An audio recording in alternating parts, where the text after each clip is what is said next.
Remember, whether you won or lost last week, that does not define your season. However, what you do next could have even more lasting implications than you're ready to deal with. Take a deep breath, exhale. Help is on the way with RotoBaller's must-start and sit options for week number 2 at the running back position. And we're going to kick things off with Seattle Seahawks running back Kenneth Walker as he takes on the Pittsburgh Steelers. Walker's season, it started off slowly. He only had 10 carries for 20 yards. Meanwhile, Zach Charbonnet led the Seattle Seahawks ground attack with 12 carries for 47 yards in Week 1's contest against the San Francisco 49ers. Now, if you've been paying attention to all the talk throughout the offseason, that really shouldn't surprise you, as Walker's been dealing with a foot injury, and talk throughout camp was that Charbonnet was expected to have a much larger role this season. Many may be willing to give up after Walker's Week 1 performance, but not so fast. This week, Seattle heads to Pittsburgh to face a Steelers team that just surrendered 14.5 fantasy points to Breece Hall after Hall ran for 107 yards on 19 carries and added an additional 38 yards on a pair of receptions. Even Braylon Allen got into the act, finding his way into the end zone. Walker made it out of the opening week without suffering any significant setbacks, and while Charbonnet will once again be a factor, expect Walker's use in the run and pass game to ramp up this week, providing fantasy managers with a friendly rebound performance, rewarding fantasy managers for their faith.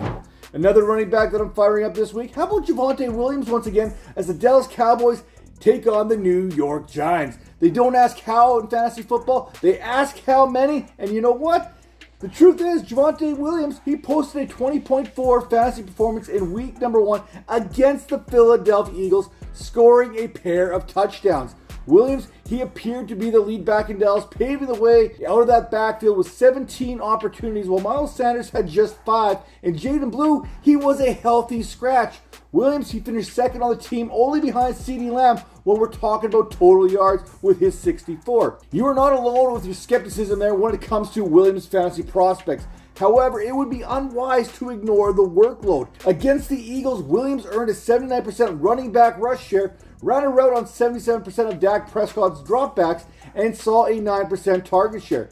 Williams, he outsnapped Sanders 47-11. Those are the facts. We don't have to like them, but we should learn to love them. This week, Dallas faces off against another division foe in New York, and the Giants' defense has just played a very crucial role in the growing legend of Jacory Krosky-Merritt. In the rookie's regular season debut, he would go off against this Giants defense, averaging 8.2 yards per rushing attempt, producing 82 yards on the ground and a score, providing fantasy managers with a whopping 14.2 fantasy points. Let's keep talking about rookies here. Let's talk about the Cleveland Brown rookie here, Dylan Sampson, as a start against the Baltimore Ravens. As good as the Baltimore Ravens defense has been, James Cook still came out of week number 1 with 21.2 fantasy points, providing the Bills with 44 yards and a touchdown on the ground. But more importantly to Dylan Sampson and his fantasy prospects, Cook would also catch 5 passes for 58 yards, averaging 11.6 yards per reception.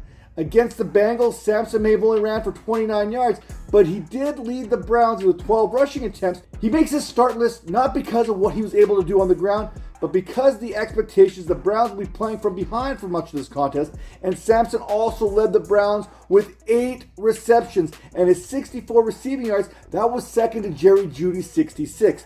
Now, despite the loss, 20 touches, 93 total yards, that is an impressive debut. More impressive yet, Sampson earned himself 63% of the Browns' backfield carries, effectively dismissing Jerome Ford in the process while earning a ridiculous 17.6% target share. Sampson should once again be in line for a healthy workload against the Ravens. Now let's talk about those running backs that we are sitting this week. And it starts with Ashton Jeanty of the Las Vegas Raiders as they take on the Los Angeles Chargers. Jeanty, he did manage to find the end zone in his regular season debut, but if it wasn't for that touchdown, the rookie's first taste of the NFL was relatively uneventful considering the hype leading up to kickoff. Against the Patriots, Jeanty carried the ball 19 times for 38 yards. However, he somehow managed 44 yards rushing coming after contact, which is a very odd stat in itself. Better days, they are coming for the rookie running back. Jeanty, he could provide a serviceable fantasy week this week on volume alone. In week 1, Jeanty, he saw 85% of the snaps for the Raiders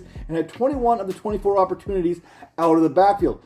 This week, however, it may not be one of those better days. Coming off a week in which Genty's rushing yards over expectation was a negative 1.29 according to Next Gen Stats, a matchup against the Chargers isn't going to help that number.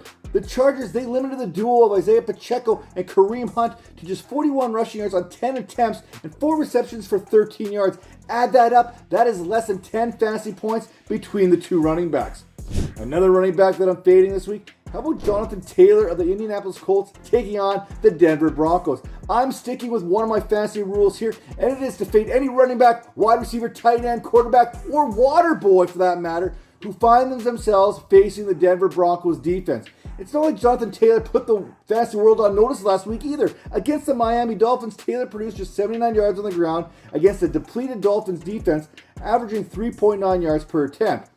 He was serviceable, I guess, thanks to the 27 yards receiving on his 3 receptions, pushing that total up to 12.8 fantasy points, barely enough to be even considered an RB2 for fantasy purposes.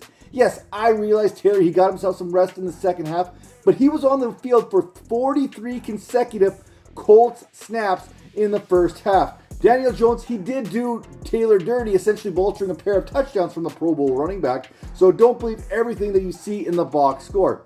All that being said, all that volume, hey, that's fine and dandy, but now Taylor, he will be tested as he faces a Broncos defense that was the 3rd stingiest against running backs last season, and they just held Tony Pollard to 3.3 yards per carry on 18 attempts in week number 1. And if it's not just the run defense, it's the fact that the Denver Broncos can get after the quarterback. Denver sacked Cam Ward 6 times, and if they manage to do that against Daniel Jones, this game could turn one-dimensional in a hurry.